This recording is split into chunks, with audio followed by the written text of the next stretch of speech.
আসসালামু আলাইকুম প্রিয় দর্শক, স্বাগত জানাচ্ছি বিডি চ্যানেল 4 রাতের সংবাদে। পুরো সংবাদ জুড়ে আপনাদের সাথে আছি আমি মাহফুজা পলক। শুরুতেই জানিয়ে দিচ্ছি আলমগীর হোসেন সিটি সংবাদ শিরোনাম।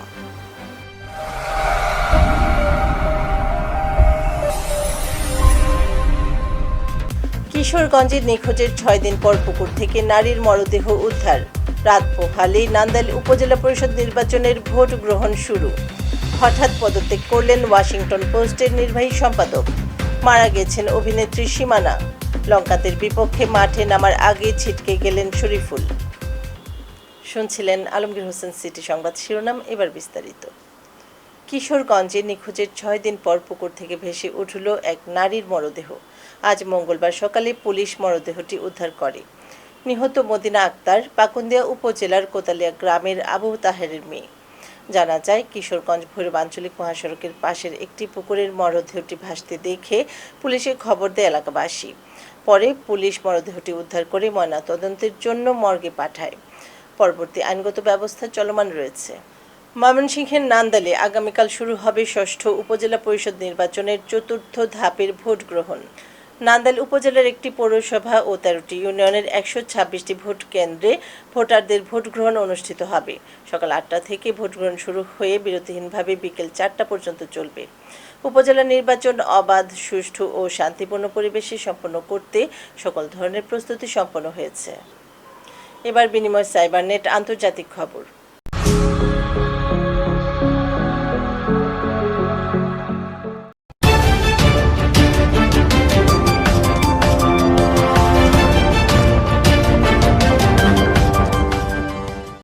ওয়াশিংটন পোস্টের নির্বাহী সম্পাদক স্যালি বুজবি হঠাৎ পদত্যাগ করেছেন। জনপ্রিয় মার্কিন সংবাদ মাধ্যমটির 144 বছরের ইতিহাসে প্রথম নারী নির্বাহী সম্পাদক ছিলেন তিনি। এবার কিশোরগঞ্জের Reliance model school and college বিনোদন পাড়ার খবর।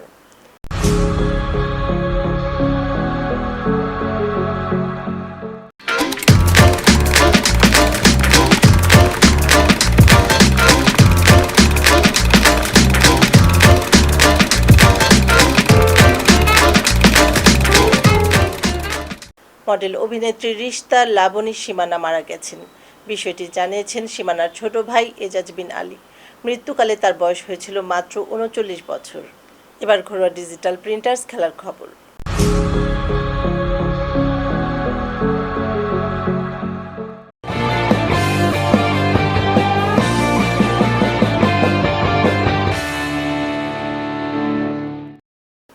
আগামী 8 জুন ভোরে শ্রীলঙ্কার বিপক্ষে ম্যাচ দিয়ে এবারে টি-20 বিশ্বকাপ মিশন শুরু করবে বাংলাদেশ। তার আগে বড় দুঃসংবাদ পেল তারা। ইনজুরির কারণে বিশ্বকাপে শ্রীলঙ্কার বিপক্ষে ম্যাচ থেকে ছিটকে গেলেন পেসার শফিকুল ইসলাম। আজ শফিকুলের ছিটকে যাওয়ার বিষয়টি নিশ্চিত করেছে বিসিবি। দর্শকই ছিল বিডি চ্যানেল 4 রাতের সংবাদ। সকলকে পরবর্তী সংবাদ দেখার আমন্ত্রণ জানিয়ে এখানে বিদায় নিচ্ছি। আপনারা ভালো থাকুন, সুস্থ থাকুন। নিত্য নতুন খবর পেতে বিডি চ্যানেল 4 এর ফেসবুক পেজ ও ইউটিউব চ্যানেলের সঙ্গে থাকুন। শুভরাত্রি, আল্লাহ হাফেজ।